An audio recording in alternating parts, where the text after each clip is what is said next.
Seeing some fresh new data from the U.S. Labor Department showing that job openings fell slightly back in November. Now, there were 8.8 million openings in November, and while that's down from the previous month, the job market remains strong by historic standards.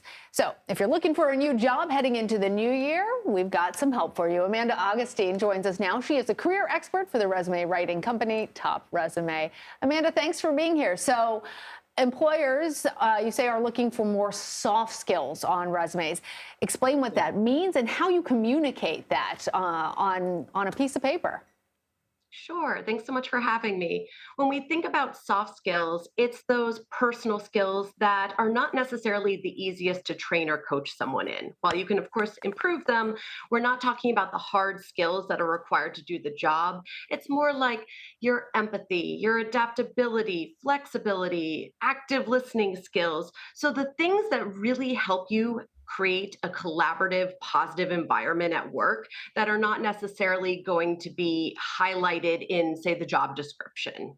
And when you're trying to highlight these, obviously it may seem easier to mention these while you're in the interview process, but you do want to highlight them on your resume. So take a closer look at that job description to get a better sense of which of these skills do I think is going to be really important? Am I expected to work in a team? Does it sound like I'm going to be doing a lot of problem solving? And then you want to go back and look at your previous work experience and say, okay, so when did I exhibit these skills? When did I leverage them? And how can I highlight a certain outcome or accomplishment that allowed me to leverage those skills?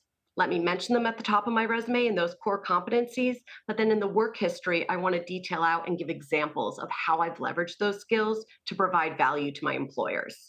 That's good advice. Be specific about what you're bringing to the table. What about things people should leave off of their resume? Some things are obvious, like height, right? That's unnecessary.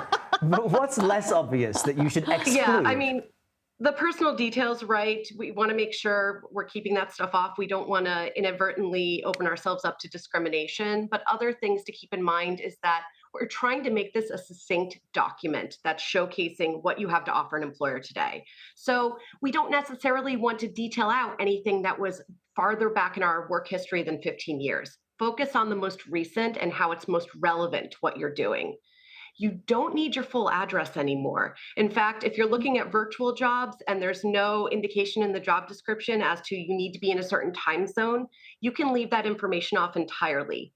If you're trying to show an employer that, hey, I'm in the right area, I'm within commutable distance, then you want to include city, state, and zip code at most. But we don't want to put the street address.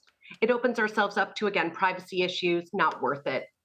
Of course, we're not putting headshots on our resumes, and I have seen people doing this at an increased rate. Again, it's drawing the focus away from what's most important, your skills, your actual accomplishments. And frankly, it also opens yourself up to discrimination. And then I know this is obvious, but it deserves to be repeated yet again, misspellings and typos. We've become so heavily reliant on, all these different technologies and programs that are supposed to catch those things, but they aren't foolproof. And so you really do want to read your resume out loud, bottom to top, to make sure you're not including anything in there that's misspelled. Great tips for those looking for a job here in the new year. Amanda Augustine, thanks for being with us. My pleasure.